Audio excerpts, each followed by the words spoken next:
What is up, guys? It's Paul Rosas here. Welcome to my new channel.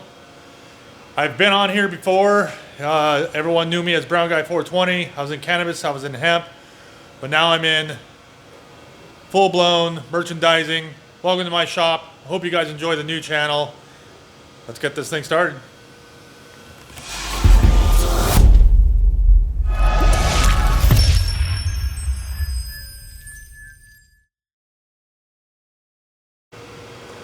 All right, guys, now let's give myself a little bit of a background here. YouTube, I kind of got decently big. A lot of people were watching. Pretty much do cannabis, hemp, all kind of agricultural type situations. I'm done with the industry, guys. I'm still working within the industry by doing stickers, labels, hats, shirts, hoodies, all that type of stuff, signage. I just don't want to be in directly with the industry anymore. It's a dog eat dog world on a new frontier of a business.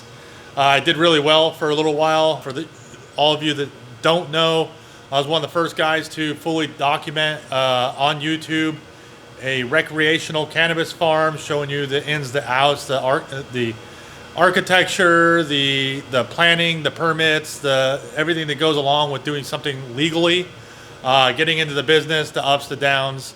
There was a lot of them. A lot of people saw the business partners kind of take advantage of me, have me do all the work, and in the end, they just kind of pulled the rug from me, and everything fell apart. Who knows what the heck they're doing now? It was just it was a fun experience while it lasted. We'll just leave it at that. I went into the hemp industry. It was my first shot at large agriculture. After about 3 years, I realized that I was getting too old to be running around in the fields of 500 acres plus. And then I got kind of introduced into the extraction area, taking CBD, using chemistry to change it into different things, such as legal forms of THC, cannabinoids that grow on the plant, smaller, in small amounts, but we were able to start converting them into larger amounts to where it could be utilized by patients and customers. With that all being said, it was fun. I started a business. It blew up pretty quick. We got super busy over a number of years. I brought on a partner thinking that it would help me expand and grow bigger. It did. We crushed it for about a year and a half, almost 2 years. And then it just, the ebbs and flows of business, I call it the feast and famine. That built into something horrible. And without getting too deep into it, the company's no longer. We'll put it at that. So I had to figure out something to do not in the industry. And so I came to the conclusion that I was always telling my wife I wanted to start something different in business that had nothing to do with cannabis or hemp. I guess have my hand in a different kind of cookie jar, entirely different kind of cookie. So here I am now, scurrying to build a business. I should have recorded me hustling, doing everything, earning everything that you see in the background here. But, I'm still at the infancy. I'm barely making any money. I've literally just dropped money into myself. Hustle, do a job. I do a lot of consulting still in the cannabis hemp industry. I make that money, I buy a machine. So back to the hustle, back to the grind. What I like to say is what doesn't kill you makes you stronger. I'm a strong dude because I've been knocked down many times. But it's not about what knocks you down, it's about how hard you get back up and you keep on crushing. I'm gonna go through a little bit of a tour of my shop, and then we'll get back to you. All right, guys, hope you enjoy. All right, guys, we're gonna start this off where it all began, and that is my fiber laser. This is a Cloud Ray laser. She etches metal. It's a MOPA laser. This machine here will cut through metal, as you see here. I was making some necklaces, little charms. It'll etch brass coins. I could show you kind of some stuff that I've done there. It'll etch metal, stone. It'll do a tumbler. It'll eat that powder coating layer off, expose the metal. I really don't use this for a tumbler. reason why is because it does etch and cut through metal.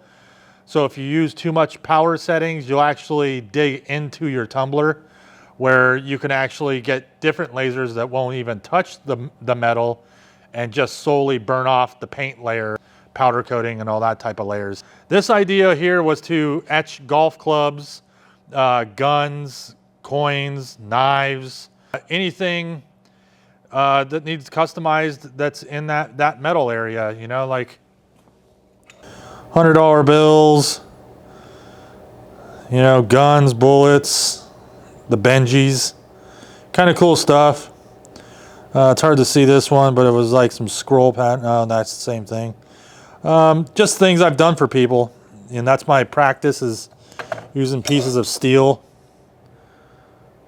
You know, the MOPA, I can change colors, but yeah, that was my first piece of machinery. I thought I was going to get busy doing custom golf clubs, but as I quickly found out is that, you know, you're not going to get busy doing that. So I bought a CO2 laser, which this is the beast. This is the workhorse laser. Nice feed through door.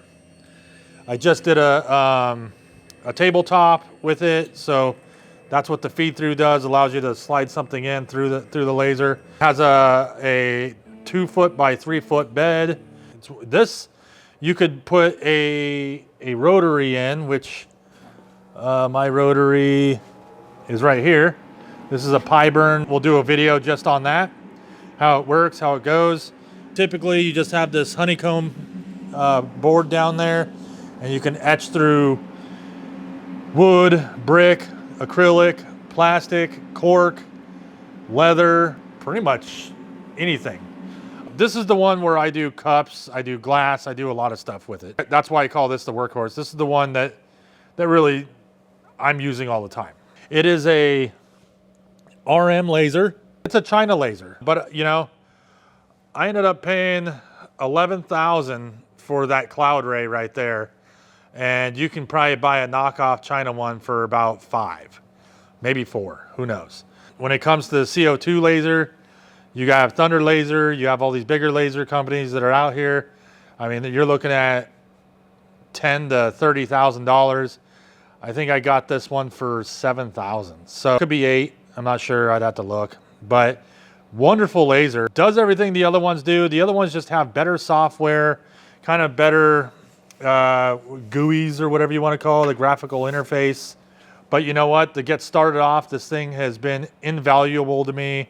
I've been able to, you know, etch wood, you know, glass, tumblers, leather patches. That's what really got me going on this thing, was etching leather, you know, acrylics.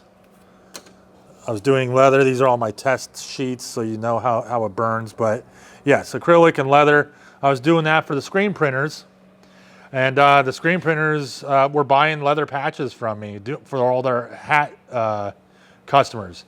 And so as I was taking care of things for the screen printers, all their glass cups, their tumblers, their leather patches, I said, well, shoot, you know, these guys are super busy, and every screen printer I've ever seen is extremely busy. And if I just took a little off of the top of everybody else, I could be busy too doing that. So I jumped in and got myself a manual Anatol. I want to say this is their Lightning. I wish it was the Thunder, but they didn't have it in stock when I was buying it. So I bought the Anatol Lightning system. It's a 6-shirt, 6-color press. And I'm an amateur screen printer now, doing shirts, doing jackets, doing all that type of stuff. This is a lot to learn. This is a lot to learn. I bought this press with a flash, a dryer, and an exposure unit over here inside my dark room. We'll get into all this stuff, but this is just an introduction of what I'm doing. So I started doing screen printing, immediately started getting jobs in, started doing jobs. It was great, you know. And then ended up buying, this is a Cameo Pro 4, I think it's called. It's a little vinyl cutter that's down here. That got me into starting to do basic like decals, one color decals. I was able to do things like these hard hats here, which obviously we're not been able to get me to do these hard hats here. Like I said, they're just one color vinyls, so you can actually do, multiple pieces of vinyl that are one color, but then put them all on the helmet or anything, a car, graphics, anything, and now it's a multicolor, But it can't make stickers, only decals, things that are, one color, let's say like American flags that you see on people's fenders of their trucks now that are just black, and it has the stars and stripes on it or something, that's a decal. That's fine. But a sticker that is something similar to these, I'm not able to do. There's my solo sticker. And then a hair salon, and then a coffee place. Those are my first stickers that I've made. And in order to make stickers, I ended up buying this Epson SureColor S8600L. And this thing was a beast.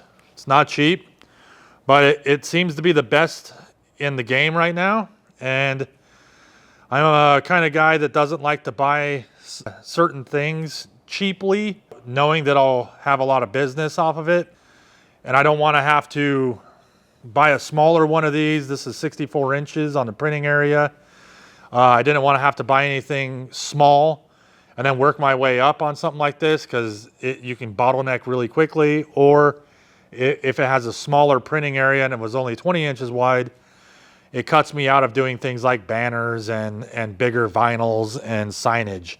So this was something I didn't want to skimp on. So far, it's actually coming super handy doing stickers, and here soon I'll be doing vinyl wrapping on vehicles. So with this, I had to get a laminator, which will then take your vinyl that you've printed a sticker on, and it's a good sticker, but it's pretty thin at first with just a pure vinyl. This is a 3mm vinyl and 3mm laminate.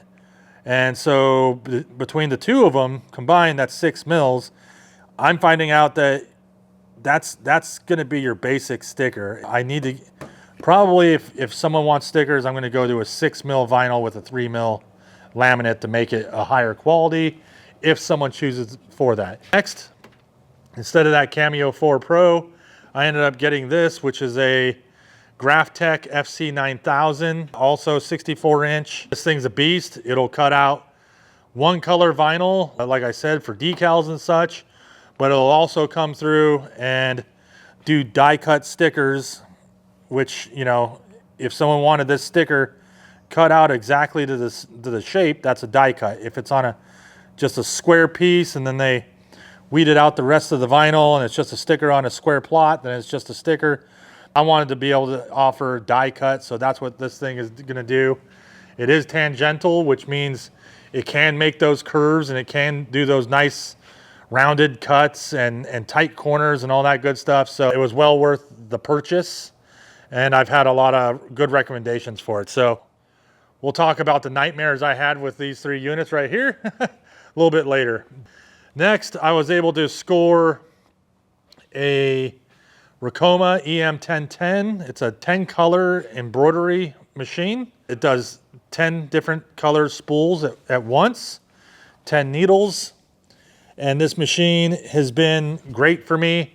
Only problem is it's like a high-end hobbyist machine. I found that it was really slow, so I had to charge a lot more. Just to throw it out there, I want this thing to make me 65 bucks an hour.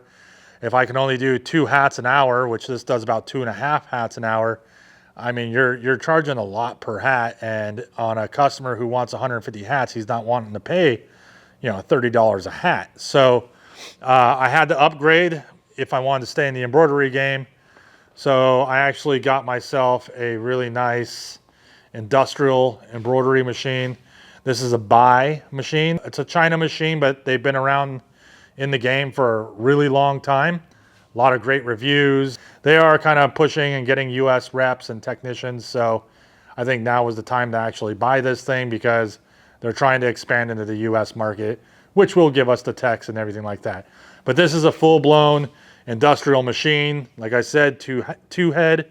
So it'll do 2 hats simultaneously at the same time, 2 shirts, 2 whatever, 2 sets of patches, whatever you want. It's strong enough to go through denim, leather, whatever. So great piece of equipment right there, and I hope to be extremely busy with that. My screen printing, stickers, decals, wrapping, and hopefully I stay busy with just doing tumblers and leather patches and such also with other companies. So that's my shop, guys. That's what I do. And the next video, we'll start explaining how everything works and what it does, each machine by each machine. So, all right. Well, I thank all you guys for listening and watching what I'm doing and what I've got going on and where I hope to be going. So, until the next video, guys. It's Paul Rosas, and I'm out of here. Peace.